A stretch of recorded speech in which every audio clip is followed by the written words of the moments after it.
Welcome, and thank you for joining me tonight on this quiet journey into the past. Wherever you are listening from, and whatever time it may be where you are. Perhaps late at night, perhaps the soft hours before dawn, I invite you to let go of the weight of your day. Settle yourself comfortably, close your eyes if you wish, and allow the rhythm of this story to carry you away.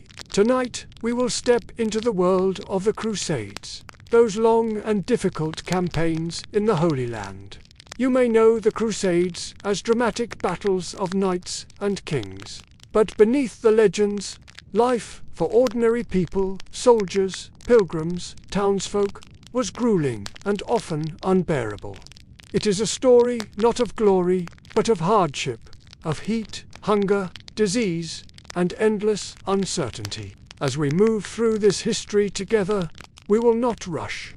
We will walk slowly, as if across a sun-scorched plain, noticing the details of daily life, the sights, the sounds, the burdens carried by those who lived through these times. You will hear of long marches beneath a punishing sky, of the strain of armor, of the smell of unfamiliar lands, and of the quiet fear that lived in every camp at night. This is not a story told for excitement or drama. It is history presented gently, calmly, with care. My purpose is to help you rest, to allow your mind to wander and your body to ease into stillness. And when our story ends, I have added soothing music at the close of this video to help you drift further into sleep. So let us begin. Imagine yourself in a world very far from your own. A world of stone castles, dusty roads, and holy cities. A world of banners snapping in hot winds, of chanting in unfamiliar tongues, of weary footsteps echoing on ancient ground. This is the world of the Crusades, and tonight we will ask the question, why would you not survive there?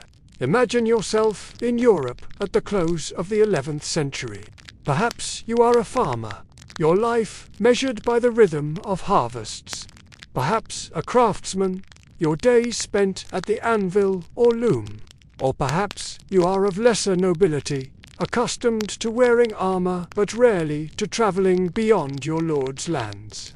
When the call for crusade came, it reached every ear. Priests preached of holy duty, of sins forgiven for those who took the cross. Kings and nobles framed it as honor, as destiny. For many, it was less a matter of faith or glory, and more a matter of necessity. Escape from poverty, from debts, from hunger. Whatever the reason, the journey began the same way. With departure, leaving home was no simple act. Picture a small village as a group of men and women prepare to leave. Families gather in the square. A priest blesses them, holding a cross high, his voice solemn. Mothers weep quietly, pressing children close. Fathers tighten belts, grip spears or staffs, and try to look resolute. Behind them lie fields and hearths. Ahead lies only uncertainty. The march begins. At first, the roads are familiar. Narrow tracks of dirt, edged with hedges and cottages. Carts creak under the weight of provisions. Bread, salted meat, water skins. Horses stamp impatiently, their breath misting in the cool air. Boots crunch against stones, step after step. The village disappears behind a hill, and with it, the safety of home. Days stretch into weeks. The procession of crusaders lengthens into a column miles long. Some march barefoot, their feet blistered and raw. Others lean heavily on staffs. Armor grows heavy quickly under the sun. Imagine the sound, the clatter of mail, the jingle of bridles, the murmur of prayers, the cries of children. Food begins to dwindle. At first, bread is fresh, its crust firm, its smell comforting. But as days pass, loaves grow stale, mold specks their surface, and rations must be cut. Meat, salted heavily to last, becomes hard and bitter, difficult to chew. Water turns brackish in skins, carrying the taste of leather. Hunger sets in slowly, gnawing at the body. The land itself is unfamiliar. Hills give way to plains, plains to mountains. Imagine trudging up a stony slope, each step slipping on loose gravel, the air thinner, your breath labored. At night, camps are made in fields or woods, tents pitched hastily, fires lit, smoke curls upward, carrying the scent of burning wood, of broth boiling thin over flames. Sleep comes lightly. The ground is hard, cold pressing through thin blankets. Around you, men cough, mutter, shift restlessly. Horses stamp in the dark. Dogs bark at shadows. Every sound feels sharper at night. The crack of a branch, the distant call of an owl. Fear stirs. Of thieves, of sickness, of the unknown waiting ahead. And yet, the march continues. Day after day, mile after mile. Feet blister, shoulders ache, tempers flare, yet the column moves forward, drawn by faith, by promise, or simply by the impossibility of turning back. Imagine the moment when you cross a border into lands where the language is no longer familiar. The signs are strange, the words of locals incomprehensible. Food is scarce, prices high. The air smells different. Spices carried on winds, unfamiliar herbs burning in hearths. Even the light feels sharper, the sun hotter, the nights less forgiving. This is only the beginning. To survive the Crusades, one must first survive the journey. A trial of hunger, exhaustion, and dislocation. For many, it was already too much. Some turned back, their courage or strength gone. Others pressed on, unaware of the far harsher trials yet to come. The long march, hardships on the road to the Holy Land, the Crusades were not a single battle or a single campaign. They were months, even years, of marching. Long before knights raised swords at city walls, ordinary people endured a trial of endurance that few could survive. Imagine waking each morning before dawn. The sky is pale, the air damp, and your body already sore from yesterday's march. The ground where you slept is hard, leaving your limbs stiff. You stretch slowly, your stomach hollow with hunger. Around you, the camp stirs, the crackle of small fires, the cough of men, the whimper of children. Smoke rises faintly, carrying the smell of thin porridge, often made from grain scavenged the night before. You eat quickly, though there is little to satisfy. Bread has grown stale, crumbling into hard lumps. Salted meat is tough, its taste sharp on the tongue, leaving thirst behind. Water is drawn from streams or wells, often murky, sometimes bitter. Already, sickness begins to spread. Some cough, their voices hoarse. Others stumble with fevers, their faces pale, sweat shining at their temples. Then, the march begins again. The line of crusaders stretches across the landscape, boots and bare feet pressing into mud, gravel, or sand. Dust rises in clouds, clinging to skin, stinging eyes. Sun beats down mercilessly in the open plains, baking helmets and mail until they burn against the skin. In mountains, the air grows thin, each breath sharp, each step a labor. Rain turns paths into rivers of mud, sucking at boots, dragging carts into ruts. Imagine the sounds. The groan of cartwheels straining under loads, the creak of harnesses, the slap of leather against horses. Voices murmur prayers, or curses, or songs meant to steady weary spirits. Sometimes the silence is heavier, broken only by the rhythmic scuff of footsteps. At midday the sun is high, and exhaustion deepens. Thirst is constant. Water skins grow light. Imagine raising one to your lips and finding only a few warm drops, tasting of leather and dust. Your tongue feels thick, your lips cracked. Still, you march on. Illness takes hold easily. Dysentery spreads through camps, its cause unseen, but its misery clear. Weakness, pain, and worse. Some cannot march and are left behind, lying in the grass or on the side of the road. A priest might kneel to pray over them, but the column moves forward. The crusade cannot stop for one man, or even many. At night, the camp is weary and restless. Fires burn low, wood scarce, families cluster together, trying to share warmth. Imagine the smell of smoke in your hair, of sweat clinging to your clothes, of unwashed bodies packed too close. Lice crawl through blankets, rats scurry among tents, searching for crumbs. Sleep is broken by coughs, by the sound of crying children, by distant dogs barking. And yet, each morning, the march begins anew. Step after step, mile after mile. The road seems endless. The Holy Land is still far away. Weeks of marching, then months, through lands strange and unfamiliar. For the wealthy, travel was easier, but not by much. A knight on horseback bore less weight on his feet, but still suffered thirst, still struggled to find food for his animals. Horses weakened, stumbled, and sometimes died. Without them, armor and weapons became unbearable burdens. For the poor, it was worse still. Many had no horses, no carts, no armor. They carried their belongings on their backs, barefoot, skin blistered, clothes in tatters. Imagine the moment when someone falters beside you.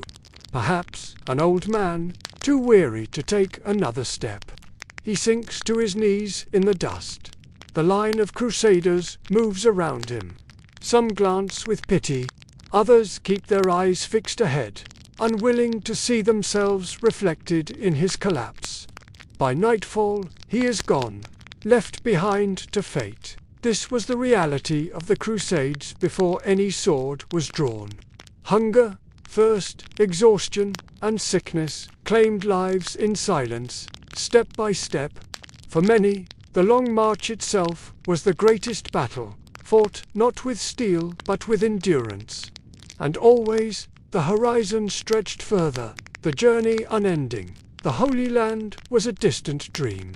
For now, there was only the road and the ceaseless demand to keep walking. As the march pressed on, the familiar landscapes of Europe slowly gave way to lands that felt utterly foreign. The fields of France, the hills of Germany, the plains of Hungary, these still carried echoes of home. But beyond them lay the Balkans, Anatolia, and eventually the great stretches of the Levant. For those who had never traveled more than a few miles from their villages, every step into the east was a journey into another world. Imagine approaching a town where the language is unknown. The words on lips and signs are strange, unfamiliar sounds tumbling too quickly to follow. You hear markets filled with voices, but none you can answer. Merchants gesture with hands, holding up goods, dates, figs, pomegranates, spices, foods you have never tasted, their scents rich and sharp. Unlike the bread and broth of home, the air itself feels different. Gone is the damp earthiness of northern fields. Instead, the wind carries dryness, a faint tang of dust, sometimes the perfume of herbs crushed underfoot. In the distance, hills rise not in gentle green slopes, but in stark, rocky outcrops, their faces bleached by the sun. Clothing, too, is different. Locals wear loose robes, light fabrics suited to the heat. To crusaders, in heavy wool and iron, these garments seem strange, even effeminate. Yet, as the sun beats down, you cannot help but envy their comfort. Your own clothes cling with sweat. Your armor burns against your skin.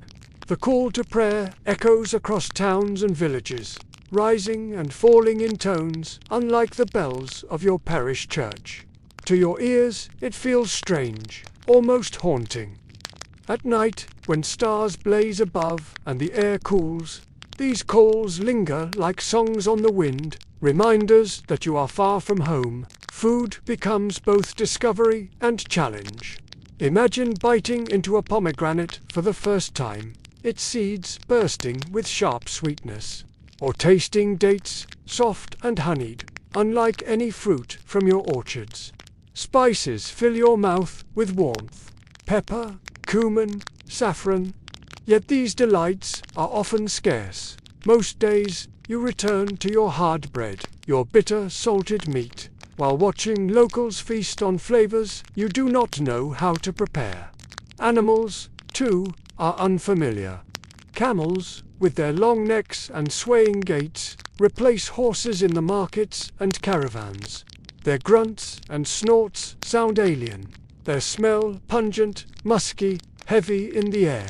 For the first time, you see lizards basking on hot stones, or scorpions skittering across your path at night, their movements quick and unsettling. The sun itself is relentless.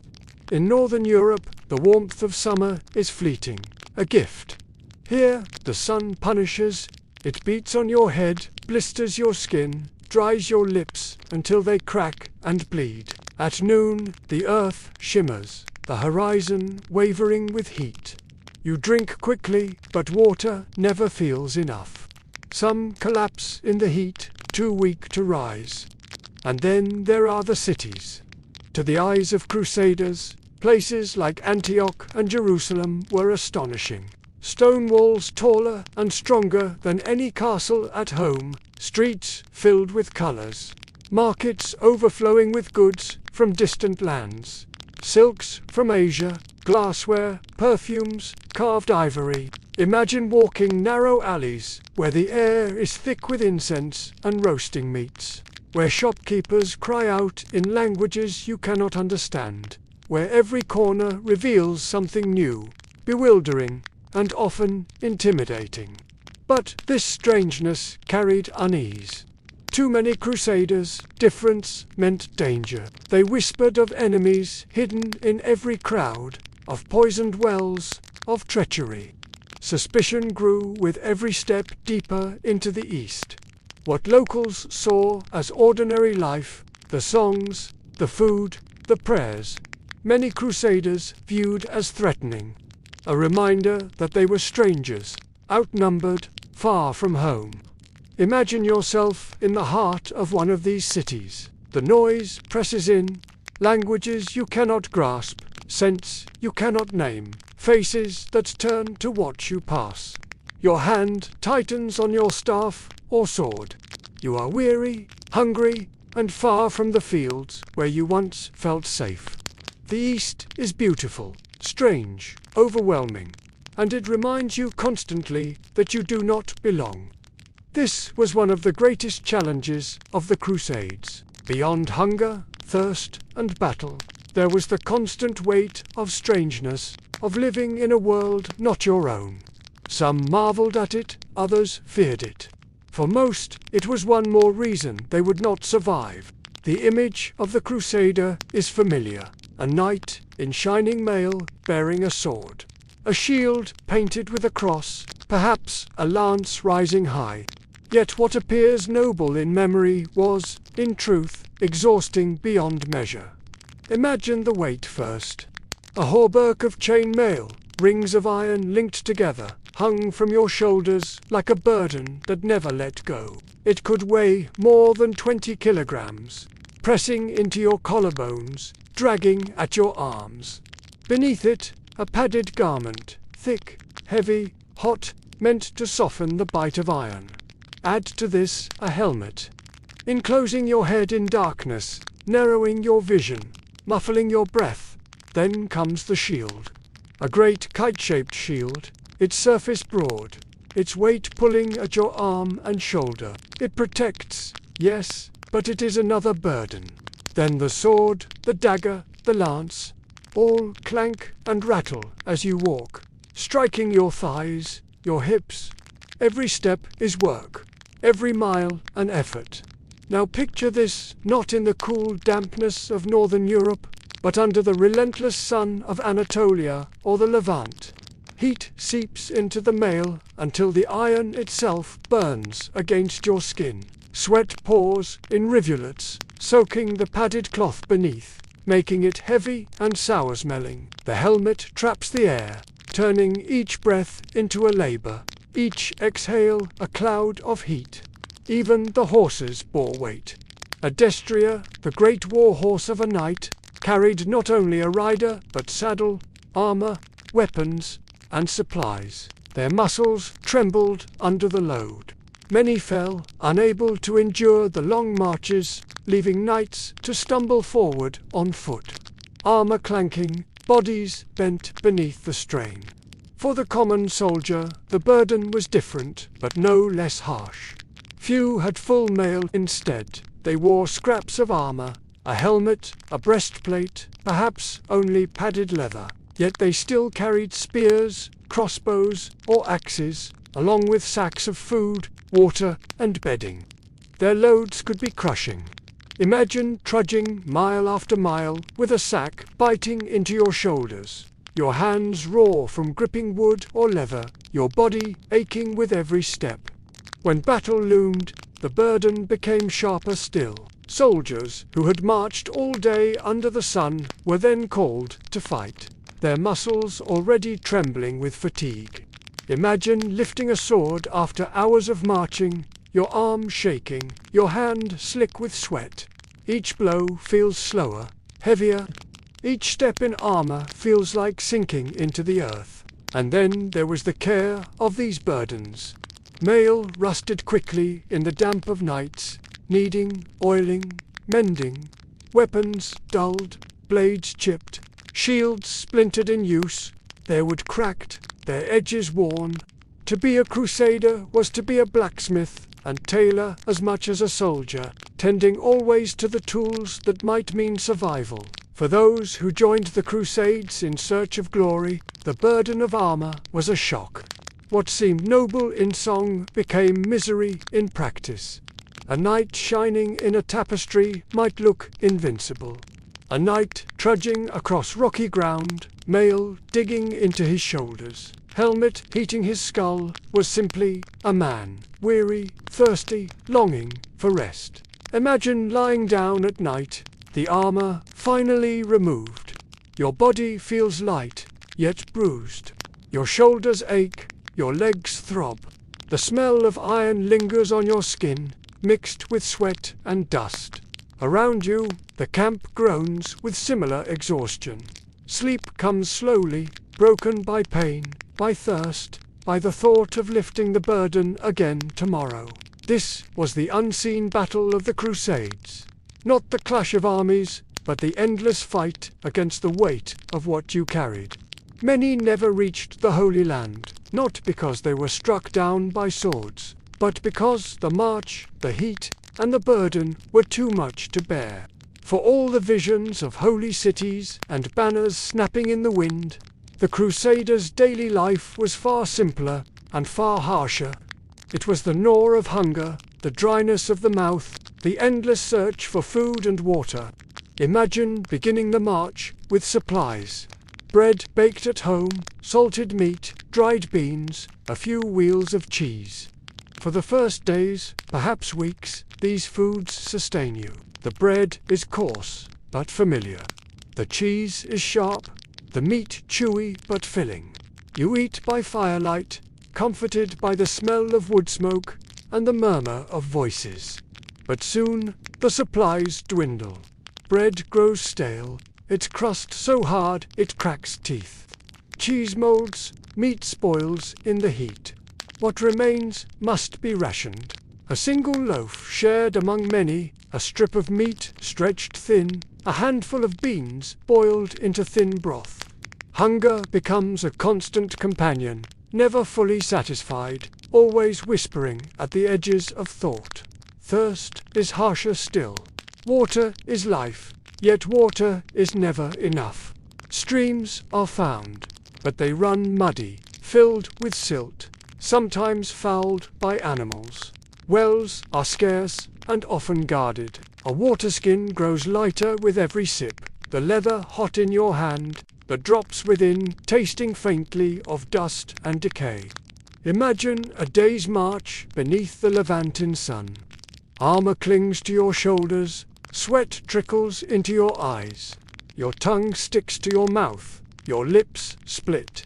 You raise your water skin, but it is nearly empty. Around you, others do the same, tilting their heads back, hoping for a drop. The sound of thirst is silence, a heavy, quiet, broken only by the shuffle of feet. When food cannot be carried, it must be taken. Villages along the way are scoured for grain, orchards stripped of fruit, flocks driven off. Sometimes the locals trade, offering figs, dates, or bread in exchange for coin. Other times they hide what they have, fearing the arrival of so many strangers. Tensions rise. A single loaf may mean survival for one family, or a fight among many. Meat comes rarely. Chickens, goats, or sheep are slaughtered, but never enough for all. Imagine a cauldron of thin stew, hundreds waiting with wooden bowls. The broth is weak, the meat scarce, yet each sip warms the belly and soothes for a moment. Children lick their bowls clean, searching for one last taste. Some turn to desperate measures. Animals fall on the march, horses too weak to carry on, oxen collapsing in the dust. Their bodies are butchered, the meat stringy, sometimes spoiled, but still eaten. Others dig for roots, gather wild herbs, or chew leather straps softened in water. Hunger makes all food acceptable, all nourishment precious.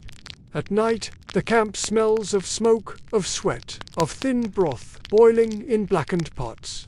Imagine the sound of spoons scraping the bottom, of quiet prayers whispered before eating. Hunger dulls the mind, makes tempers short, leaves bodies too weak to fight disease. And still, thirst presses harder. There are stories of men dying not from swords, but from the lack of water. Whole columns stalled, waiting for rain. Their eyes fixed on the sky, lips cracked and bleeding. When rain finally came, men lay flat on the ground, mouths open, letting drops fall into them. The struggle for sustenance never ended. Even when cities were taken, even when stores were found, they vanished quickly. Hunger always returned, thirst always followed. It was not an enemy to be defeated, but a shadow that followed every step, every mile, every night. Imagine lying down with your stomach hollow, the ache constant. Sleep comes slowly, broken by dreams of feasts, of bread warm from the oven, of cool water drawn from a clean well. You wake to thin porridge, to brackish water, to the march ahead. The dream of survival is simple. Eat enough to walk, drink enough to live. Everything else is distant. And so, for many, the Crusades ended not in battle, but in hunger. Empty bellies and dry throats ended more lives than swords ever could. Each day of the Crusades was defined by the march, but each night was defined by the camp. The brief, fragile pause in a world of endless movement. Imagine the end of a long day's walk. The column finally halts. Men drop their loads, sighing with exhaustion. Horses snort, stamping their hooves, their bodies trembling from strain. Around you, the sun is setting, painting the horizon red and gold, and shadows stretch across the land. It is time to make camp. Tents rise quickly, canvas stretched across poles, or blankets hung between spears. For the wealthy, pavilions stand broad and heavy, striped with colors, offering some space and shade. For the poor, shelter is little more than a scrap of cloth, barely enough to keep out dew. Many sleep under the open sky, the ground their only bed. Fires spark to life. The smell of smoke drifts on the air, mingling with the odor of sweat, leather, and dust. Pots are set over flames, water boiling slowly, grains tossed in, sometimes a scrap of meat, if fortune allows. The broth is thin, salty, yet the steam rising from the pot offers comfort. People gather around, cupping bowls in rough hands, blowing on hot liquid before sipping slowly. The sound of spoons clinking against wooden bowls fills the air. Around the camp, the noises of the night begin. Children cry softly, their voices muffled by exhaustion. Men laugh in hoarse tones, telling stories, boasting of imagined victories. Priests murmur prayers, the glow of firelight flickering against their faces. Horses shift restlessly, their harnesses jingling. Dogs bark, chasing shadows at the edge of the light. And yet, comfort is scarce. The ground is hard, unforgiving. Blankets are thin, straw is rare. Lice crawl across skin, hidden in seams of clothing. Rats scurry boldly, searching for crumbs, their squeaks sharp in the dark. The air is filled with the mingling odors of unwashed bodies, smoke, and damp canvas. For those unaccustomed to such living, sleep is broken, shallow, restless. Disease finds fertile ground here. Crowds pressed close together, food scarce, water foul. Fevers spread from tent to tent, coughs echo through the night. Dysentery weakens many, leaving them unable to march come morning. For some, the camp is not a place of rest, but of decline. Fear, too, lingers. Beyond the firelight lies uncertainty, thieves, ambush, enemies watching in the dark. Men take turns keeping watch, torches in hand, eyes scanning the shadows. Every rustle of leaves, every distant cry of an animal makes hearts quicken. Sleep comes, but lightly, broken by the sense that danger is never far. Imagine yourself lying on the ground, wrapped in a thin blanket, listening to the night around you. The fire has burned low, its embers glowing faintly. Beside you, someone snores, another coughs. Far off, a dog howls. The stars burn brightly above, strange constellations unfamiliar to your eyes.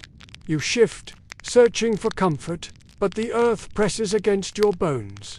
Slowly, you drift toward sleep, though your dreams are filled with hunger, thirst, and the endless march ahead. And then, with dawn, the camp stirs again. Fires rekindled, pots scraped clean, tents collapsed. The smell of smoke clings to clothes and hair. The march resumes, as if the camp had never been. Another fleeting stop on an endless road. Camps offered no real rest, no safety.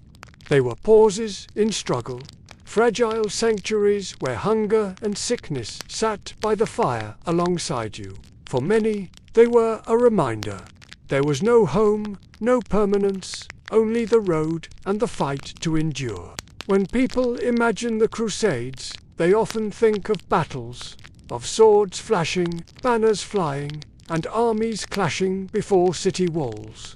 Yet, for most who marched, death came not with steel, but with sickness. Imagine the camp again, crowded and weary. Men lie huddled together, their breath heavy, their bodies damp with sweat. The air is thick with smoke and the sour odor of unwashed clothes. Into this space, disease spreads quickly, invisible but relentless. The most common afflictions came from food and water. Dysentery, born from fouled wells and tainted grain, spread through camps with terrifying speed. Imagine a soldier who seemed well at dusk, weakened by dawn, his body racked with pain, his strength gone. He cannot march, cannot eat, and soon lies still. Others step over him as they continue their march. Malaria, carried by insects in the warmer lands, struck without warning. Fevers burned suddenly, chills shaking the body, leaving men shivering beneath heavy cloaks, even in the heat of day. The ill grew weak, unable to lift sword or shield, their voices reduced to whispers. Plague, too, was feared. Though not as devastating as in later centuries, outbreaks of bubonic plague still appeared. Swollen lumps, high fever, sudden death. These sights terrified camps, and often drove comrades to flee from the sick, leaving them isolated to die alone. Imagine lying in your tent, sweat soaking your blanket, the world spinning in fever. Around you, voices murmur but draw back. A priest enters, whispers a prayer over you, and withdraws quickly. You are not struck down in battle, not remembered in song. You fade quietly, your name lost amid thousands. Wounds from travel and skirmish often became deadly, not from the blade, but from infection. A cut from a sharp stone, a scrape from armor, a blister from marching. These small injuries festered, swelling, turning hot, throbbing with pain. Without medicine, without knowledge of infection, they grew worse until fever consumed the body. The hot, unfamiliar climate worsened all illness. European bodies, unaccustomed to the heat of the Levant, weakened quickly. Sunstroke brought delirium, confusion, collapse. Imagine walking under the noon sun, your vision swimming, your thoughts muddled, until you stumble and fall, unable to rise again. For many crusaders, death was not glorious. It came in silence, in weakness, in solitude. Men died in ditches, beside roads, in tents, their bodies left behind as the column moved forward. Graves were shallow, hurriedly dug, marked only by a cross of sticks or a pile of stones. Often there was no grave at all. The land itself swallowed the fallen, and yet death became routine. The living grew used to absence. One day, a companion walked beside you. The next, he was gone, his place in the column empty. The march did not pause. The crusade pressed on. Imagine the weight of this silence. The knowledge that your own body could betray you at any time. That sickness lurked in every cup of water, every bite of food, every cut or bruise. For those on the Crusades, death was not a distant fear.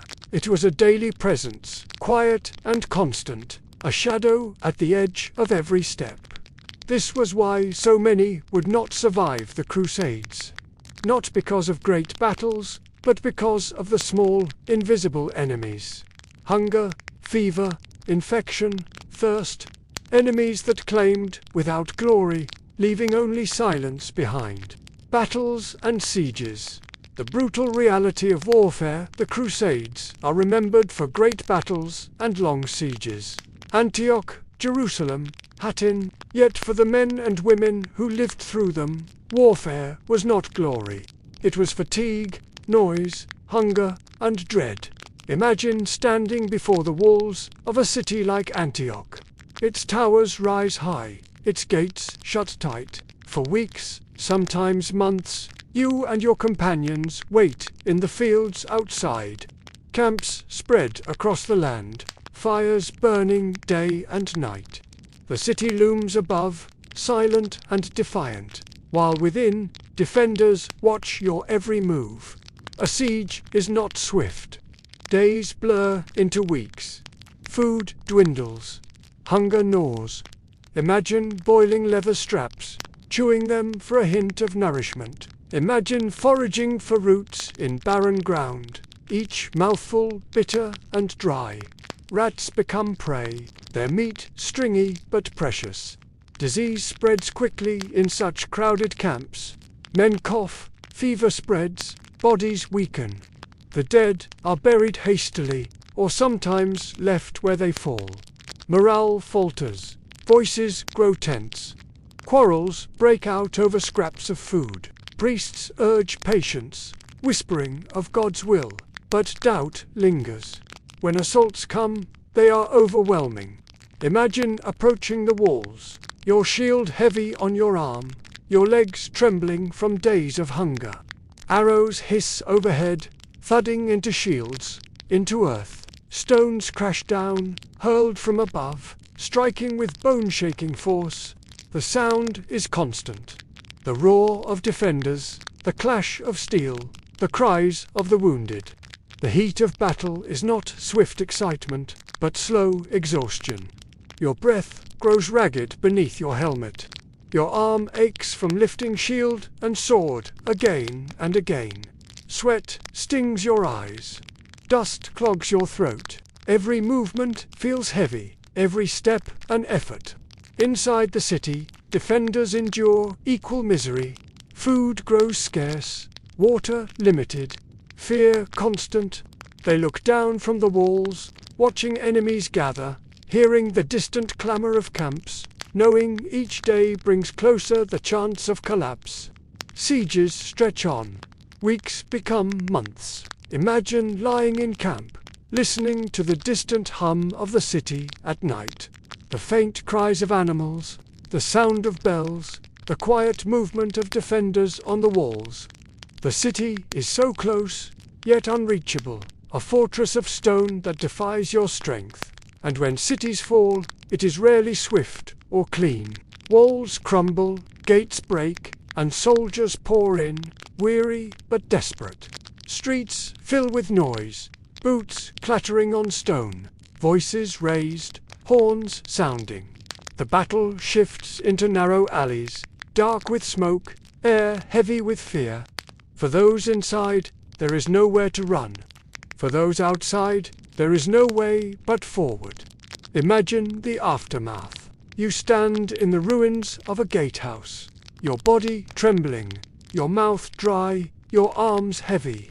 Around you, silence slowly replaces noise. Fires smolder. Smoke curls into the sky. The air smells of ash, of sweat, of dust. You sink to the ground, too tired to move, staring at the stone walls that cost so much to take. This was the reality of warfare in the Crusades. Not the triumphs sung in chronicles, but the endless waiting, the crushing fatigue, the hunger, the despair, and the noise that battered the mind as much as the body.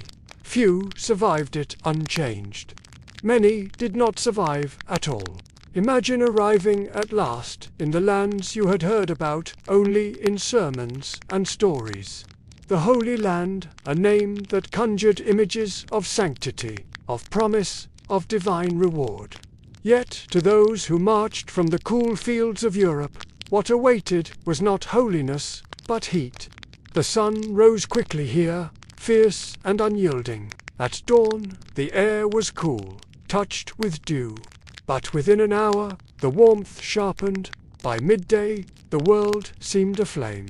The sky was a white-blue dome, without cloud or shadow. The earth itself shimmered, the horizon wavering with heat. Armor grew unbearable. Imagine chainmail, already heavy, turning into a furnace beneath the sun. Each link burned against the skin, the padded tunic beneath soaked with sweat until it clung, heavy and sour. Helmets trapped the heat, making every breath thick and stifling. Knights staggered, dizzy, their vision swimming. Some collapsed, their bodies unable to endure. For common soldiers, the struggle was no less severe. Bare heads baked, lips cracked, throats parched, sand and dust-coated mouths, grinding between teeth, catching in the throat until every swallow felt sharp. Cloaks and woolen garments, suited to damp European winters, became suffocating in this new land. The land itself was strange to European eyes. Hills rose bare, stony, stripped of the green forests they knew. Valleys stretched dry and wide, dotted with olive groves and scrub. Streams were rare, and often shallow, their water warm, their beds lined with stone. In summer, the earth cracked open, dust rising with each step, coating skin, armor, and breath alike. Imagine marching across such a landscape. Your boots sink into sand, your legs ache as you climb barren ridges. The sun pressing down like a weight, each step becomes slower, your mind focused only on the thought of water. Around you, companions mutter, stumble. Some fall to their knees, unable to rise. Nights brought little relief. The heat of the day lingered in stone and soil, radiating long after the sun had set. Camps were stifling, tents thick with the warmth of bodies. Sleep came lightly, broken by thirst, by the buzzing of insects, by the sharp cry of unseen creatures in the dark, and when rains came, they brought no comfort. Storms swept across the land with sudden violence, turning dust into mud, soaking tents, drenching weary bodies. Water pooled in low ground, carrying refuse, spreading sickness. The air grew heavy, thick, difficult to breathe. For those who had dreamed of the Holy Land, its climate was a trial in itself. Faith may have drawn them here, but survival depended on endurance. Imagine sitting on a stone at midday, the sun pressing against your skull, your mouth dry, your limbs weak. You look to the horizon, but see only more rock, more dust, more heat. For many crusaders, the climate itself became their greatest enemy. Relentless, inescapable, unyielding, it drained strength, sapped will, and reminded every traveler that they were far from home, in a land that seemed determined to test their endurance at every turn. The Crusades were more than marches, battles, and hunger. They were, above all, framed as acts of faith. For many who took the cross, the promise of salvation was as real as the hardships they endured. Yet faith was not a constant source of strength. It was also a heavy burden, a quiet shadow of fear. Imagine the beginning of your journey. A priest presses a cross of cloth into your hand. You sew it onto your tunic, the symbol of your vow. He speaks of absolution, of sins wiped clean if you reach the Holy Land. For a moment, your heart swells. You believe that each step is holy, that every mile draws you closer not just to Jerusalem, but to salvation itself. But as the march drags on, hunger gnaws, thirst parches, sickness spreads, and doubt creeps in. You wonder, is this suffering truly a path to heaven, or simply misery on earth? You hear priests urging patience, insisting that trials are divine tests.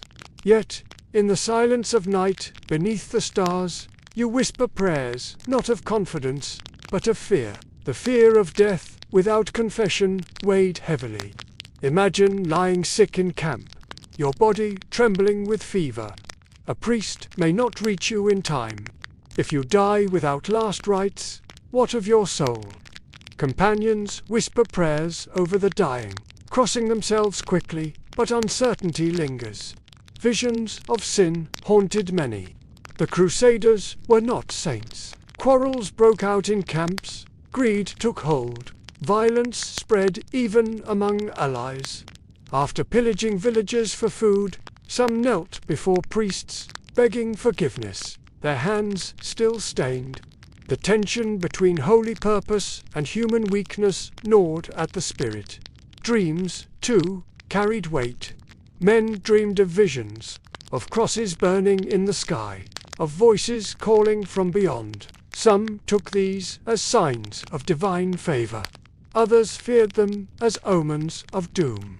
Imagine waking from such a dream, the night silent around you, your heart pounding, your mind unsure if it had been grace or warning.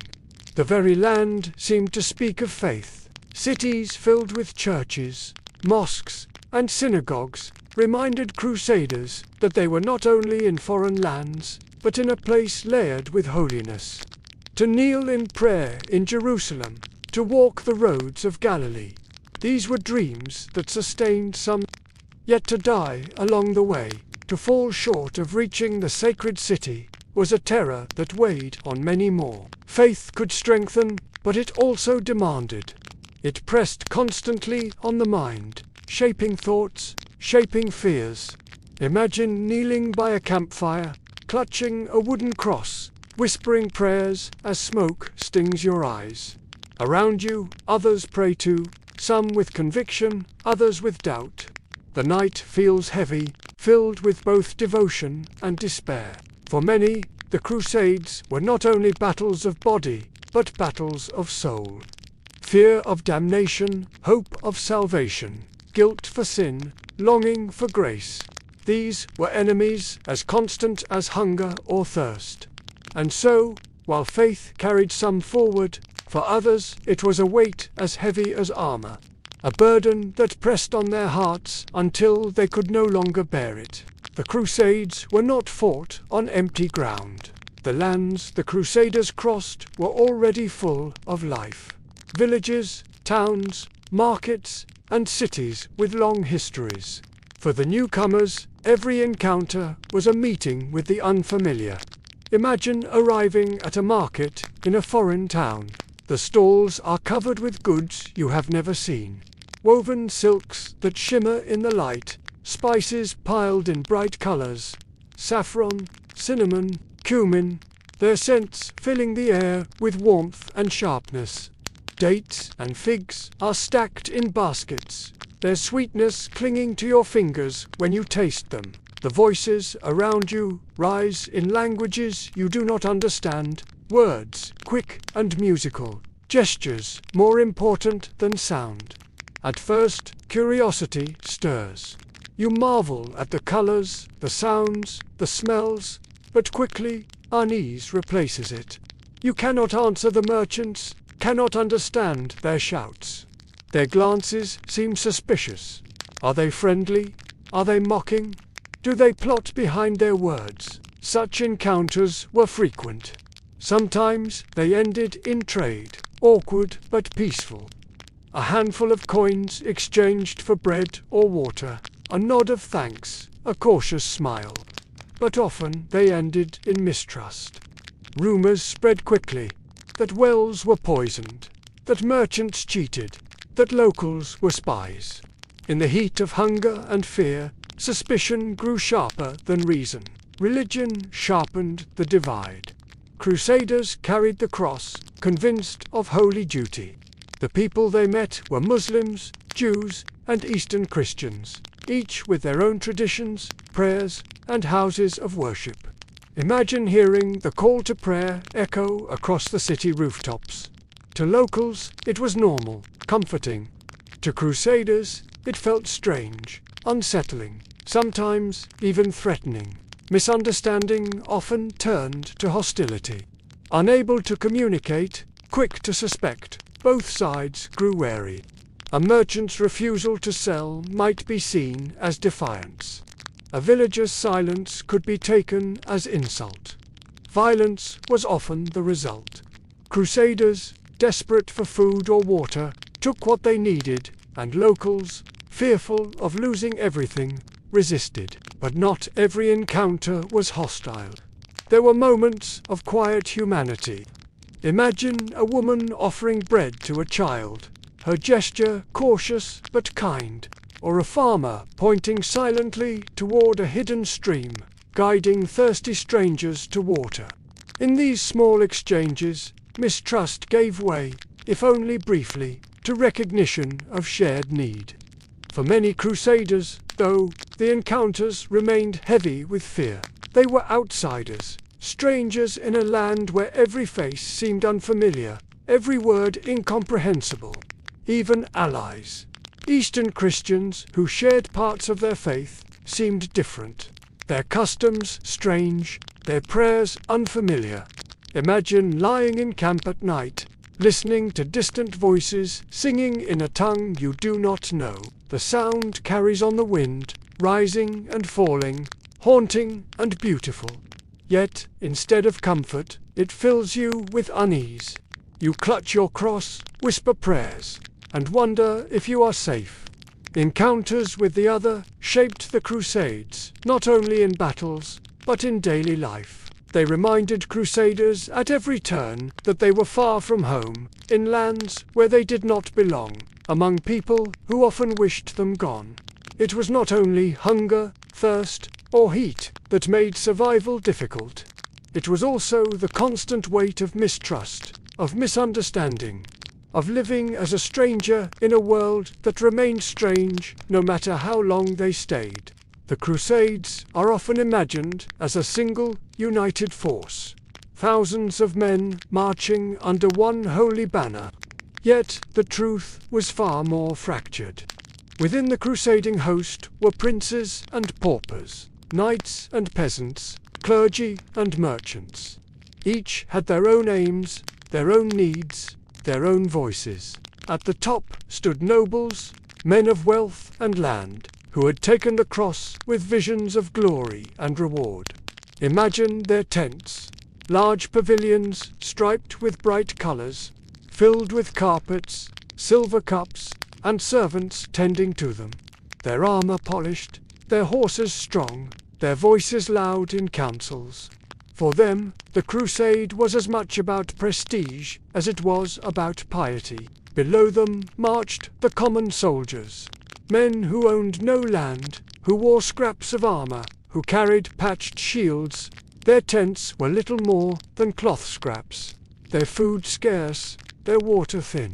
They looked at the nobles' abundance with envy, sometimes with resentment. Quarrels often broke out.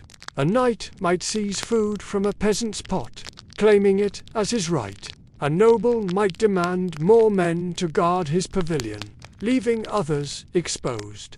The common soldiers grumbled, whispered in the dark, anger smoldering. Leaders themselves often quarreled. Imagine the council of princes, men seated in a circle, voices rising, each insisting on his own strategy. One urges caution, another demands bold attack, another waits only for his rival to falter. Alliances form and break, decisions delayed. The army, weary and hungry, suffers while leaders argue. Jealousy poisoned unity. Nobles competed for prestige, each eager to claim victories, to be remembered in chronicles. If one succeeded, others seethed, whispering of betrayal. If one failed, rivals quickly turned blame upon him. Unity, always fragile, frayed further with each setback. For the common soldier, this disunity was bewildering. Orders changed, marches halted suddenly, attacks launched then abandoned. Imagine standing in the heat, shield in hand, waiting for commands that never come. Confusion spreads, doubt grows, morale sinks, even faith divided them. Some leaders pressed onward with zeal, convinced of divine favor, others doubted, hesitating, cautious, unwilling to risk. Priests urged patience, whispering that suffering was holy. Soldiers grumbled, wondering if they marched for God or for the ambition of their lords. These tensions often erupted. At Antioch, during the long siege, famine drove men to desperation. Common soldiers cried out against nobles who hoarded supplies. Some abandoned the camp entirely, slipping away in the night. Nobles, furious, branded them cowards, but could not deny their own failures to provide. Imagine being caught between these divides. You march under banners you barely recognize, commanded by men you do not trust, surrounded by fellow crusaders whose hunger and anger boiled dangerously close to violence. You are bound by faith, by vow, yet the unity you imagined is thin, fragile, breaking with each day. The crusade was not one voice, but many, often clashing, often at odds. These divisions weakened the army as surely as hunger or disease. And for the ordinary crusader, caught in the middle, survival grew ever harder in a force that could not even unite against itself. The Crusades were framed as holy missions, binding men and women by vow. To take the cross was to commit body and soul to a sacred purpose. Yet the reality of life on the march was relentless. Day after day of hunger, thirst, sickness, and uncertainty pressed on the mind as much as on the body.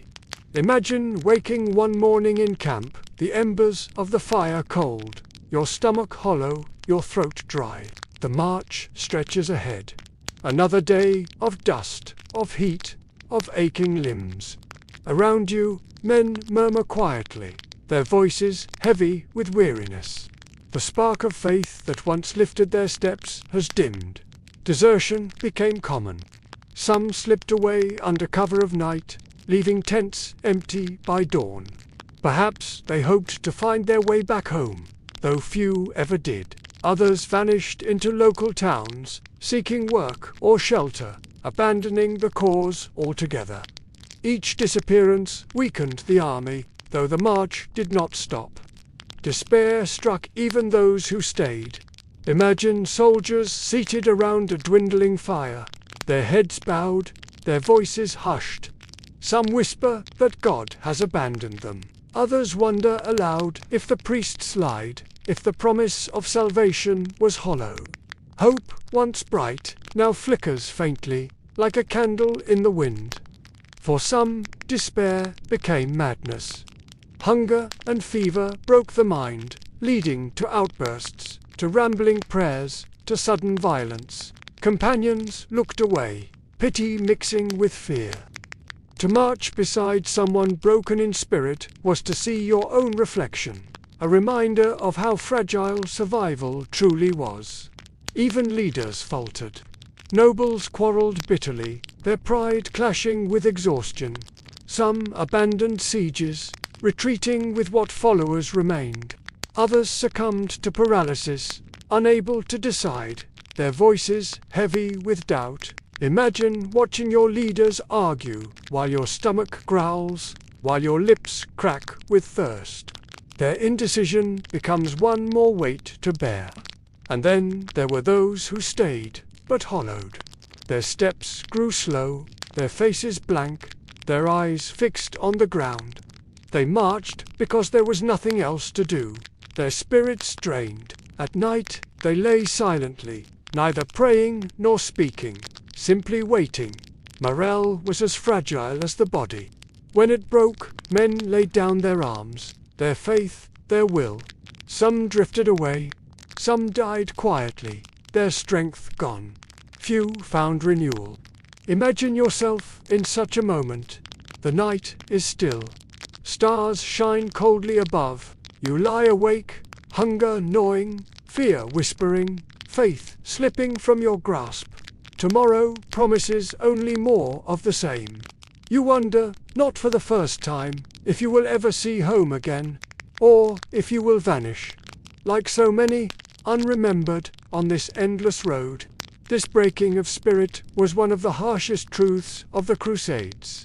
Not all fell to swords or sickness. Many fell to despair, unable to endure the weight of body, mind, and soul combined. When the call to crusade rang out across Europe, it was not only knights and soldiers who answered. Thousands of ordinary people took the cross as well. Farmers, craftsmen, widows, orphans, and whole families gathered their meager possessions and set out, hoping that their presence in the Holy Land would bring them closer to salvation. Imagine the sight of the crusading column not as a neat line of armored men, but as a vast, sprawling crowd. Carts creak under the weight of goods. Donkeys and oxen pull burdens. Women walk with infants tied to their backs, children clutching their hands. Old men hobble on staffs. Pilgrims sing hymns to steady their steps, their voices thin but persistent. For these non-combatants, life was even harsher. They bore no armor to protect them, no weapons to command respect. Hunger struck them first, as food was rationed for soldiers. Imagine a mother breaking stale bread into small pieces, placing one into each child's hand, though her own stomach remains empty. Imagine her filling a pot with thin broth, stretching scraps into a meal that must feed to many mouths. Children often stumbled behind, their small legs unable to keep pace. Some were carried in arms, others placed upon wagons.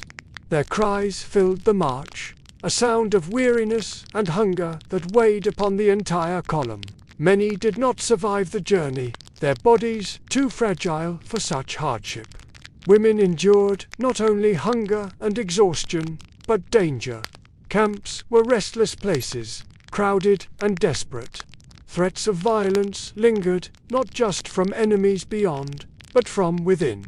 Some women disguised themselves as men to march in greater safety. Others relied on family ties, staying close to husbands or brothers, hoping their presence offered protection. And yet, these women worked tirelessly. They fetched water, cooked meals, tended fires, and nursed the sick. Imagine a woman kneeling beside her fevered child, placing a damp cloth on his brow, whispering prayers as coughs rattle in the night. Others tended the wounded, washing blood from cuts, binding sores with strips of cloth torn from their own garments. Pilgrims bore the same risks as soldiers on the road: disease, thirst, and exhaustion, but with fewer defenses.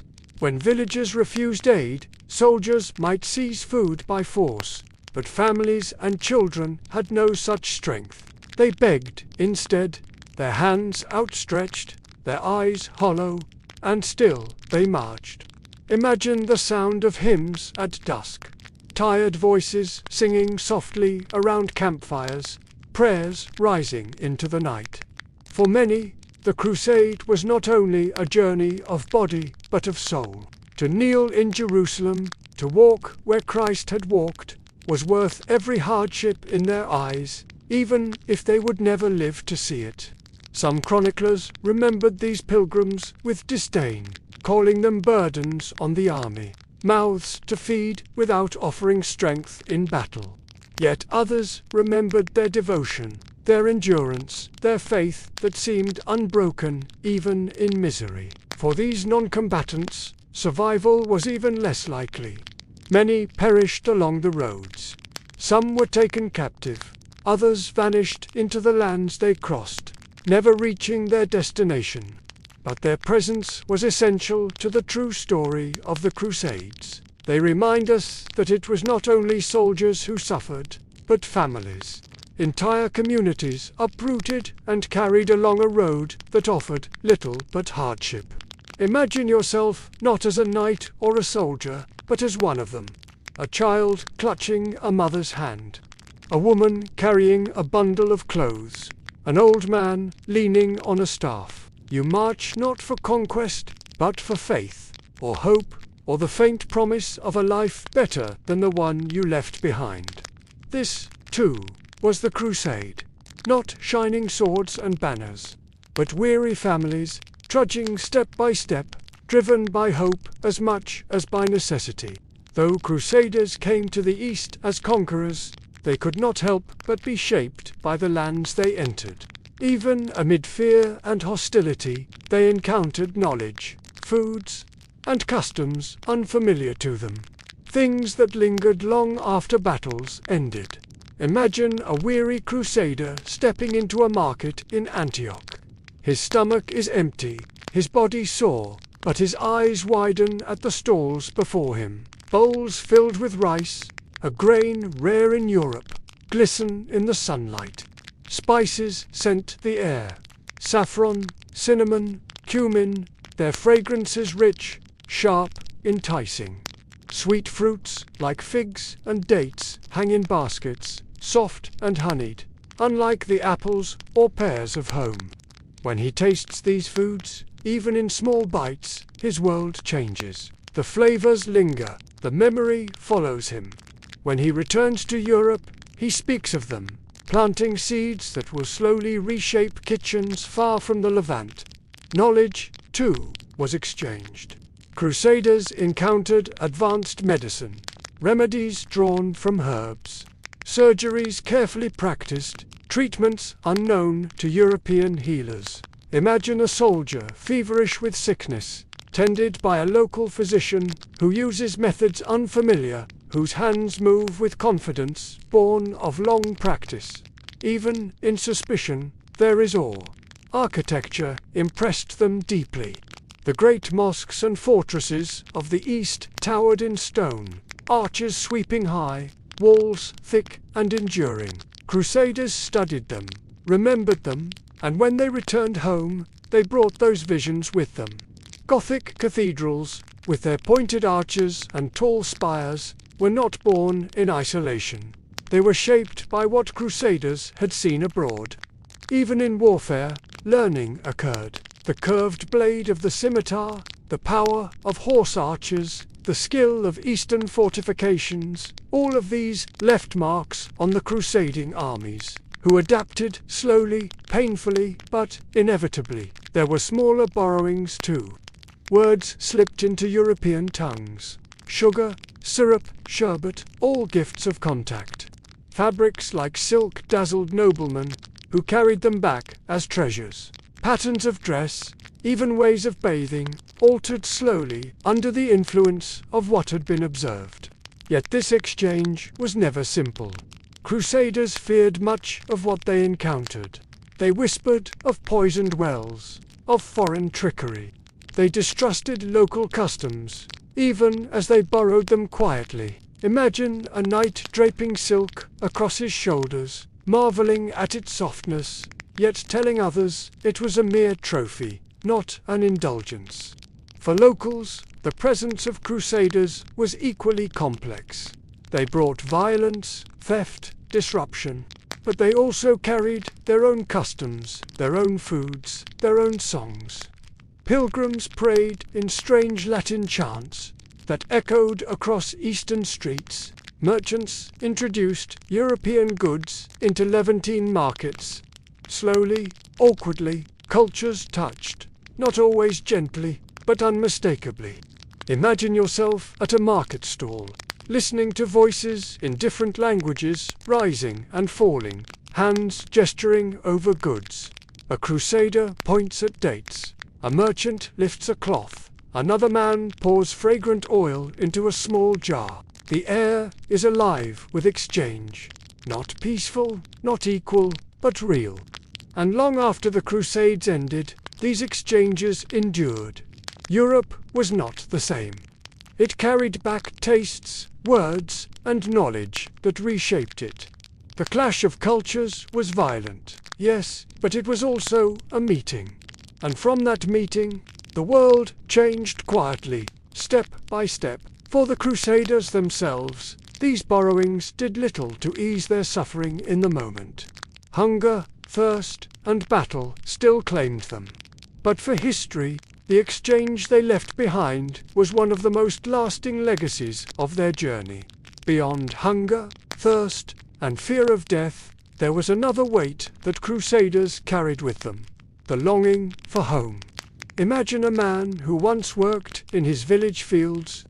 His hands are calloused from ploughing, his ears accustomed to the rustle of wheat in the wind, the chatter of neighbors in a language he knows well.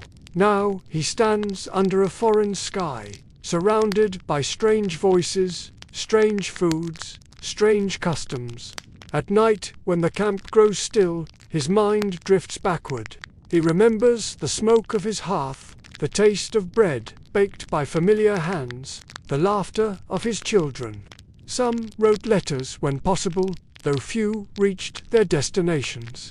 Imagine a soldier crouched by firelight, scratching words onto parchment with clumsy hand. He writes of hunger, of hardship, but also of love. He asks after his wife, his children, his land. He wonders if the crops have grown, if his animals are safe, if his house still stands. He seals the letter, uncertain if it will ever find its way home. For those who could not write, memory itself became the letter. Men told stories by firelight of their villages, their families, the rivers where they fished, the churches where they prayed.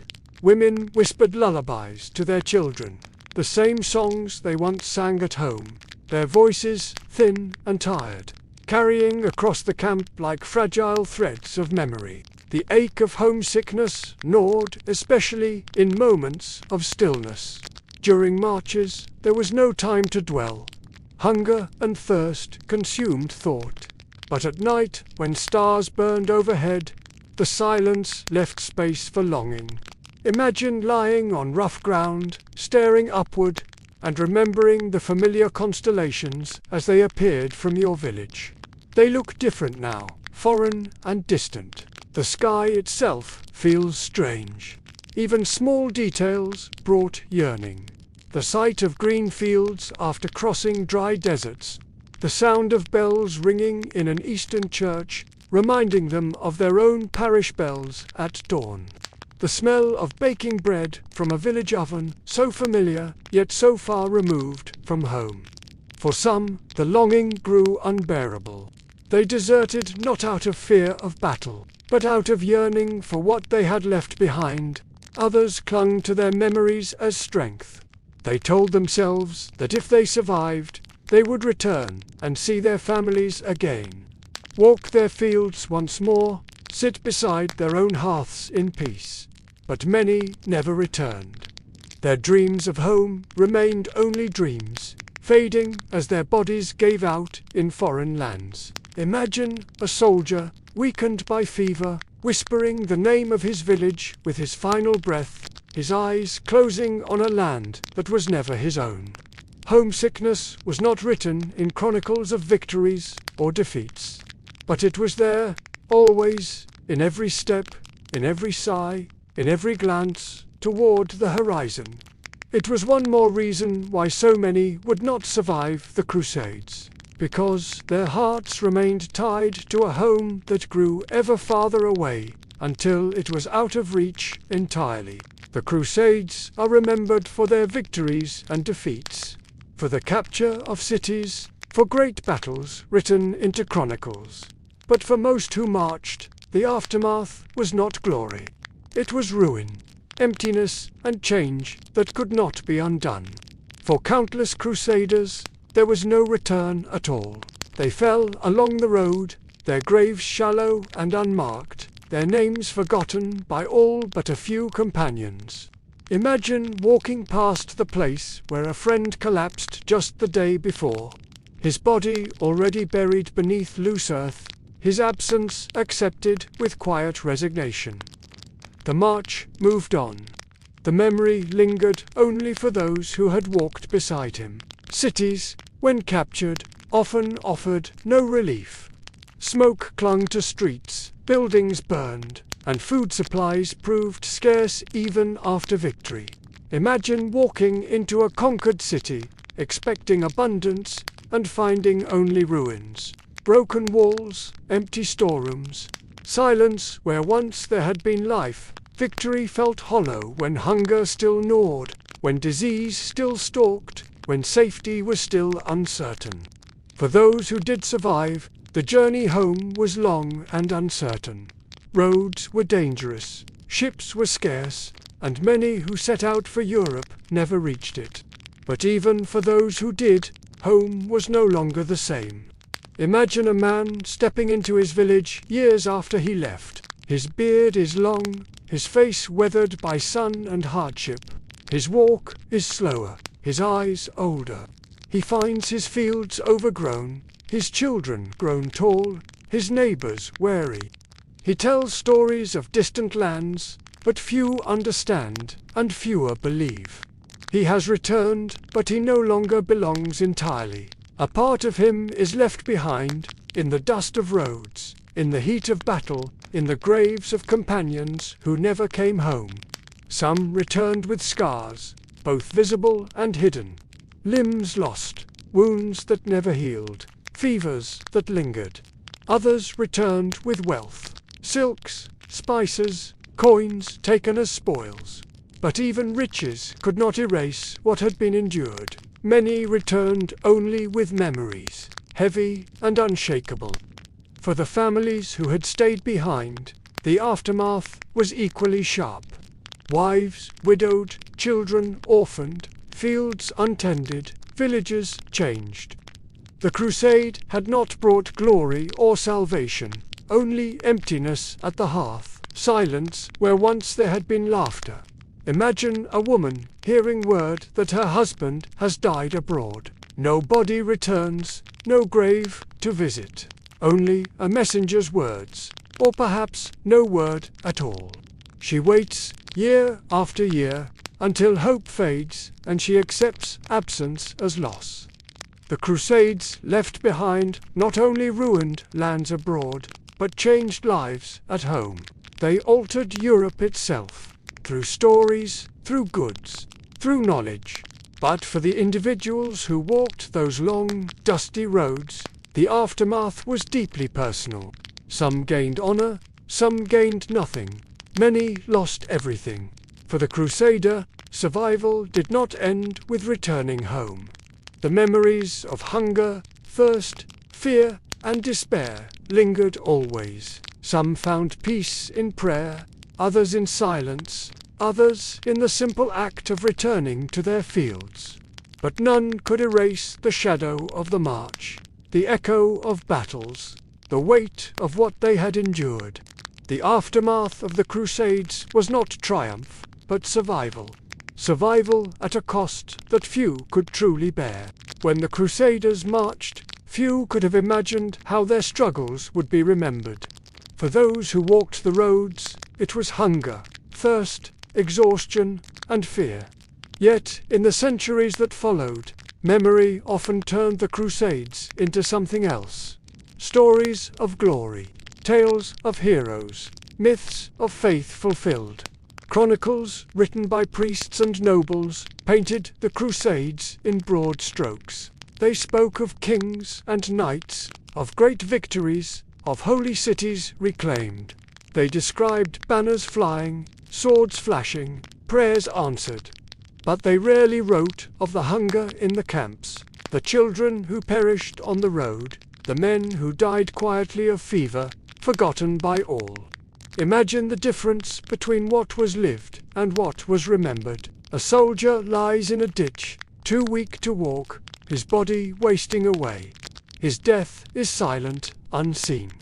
Yet, in the pages of chronicles, the same campaign is written as triumph, as holy war fulfilled. His suffering is erased, his story untold. At home in Europe, stories spread quickly. Priests spoke of the holy victories from their pulpits. Pilgrims told tales of cities of marble, of treasures beyond imagining. Returning crusaders, whether rich or poor, were asked for stories of the Holy Sepulchre, of Jerusalem's streets, of miracles witnessed. Few wanted to hear of hunger or despair. Many wanted only tales of wonder, and so myth grew. Songs celebrated brave knights, painting them larger than life. Sermons declared the Crusades as proof of divine will. Children grew up hearing of heroes, not of the weary men and women who staggered across deserts with empty bellies and parched throats. Yet the reality lingered too. If quietly, families remembered the sons, husbands, and fathers who never returned. Villages carried the absence of those who had marched away. Some whispered that the Crusades had brought not salvation, but loss. The lands of the East, too, carried their memories. For the people who lived there, the Crusades were not holy missions, but invasions, armies arriving suddenly, demanding food, seizing land, leaving ruin. Their stories told of devastation, of resistance, of enduring against foreigners who did not understand their world. Imagine the contrast.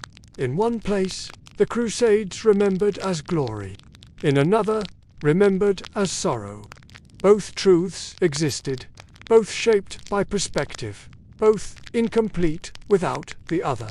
And across time, the Crusades became not only history, but symbol. They were invoked in later wars, remembered in sermons, twisted into justifications for conflict long after the Crusaders themselves had vanished. Yet beneath the myths, the songs, the sermons, the chronicles, the true story remained. Ordinary people, caught in extraordinary events, suffering quietly, enduring hardships that no chronicler fully recorded, hunger, thirst, despair, homesickness, these were the real legacies, though rarely written down. Imagine the hush of history, the sound of countless footsteps fading into silence, their stories untold.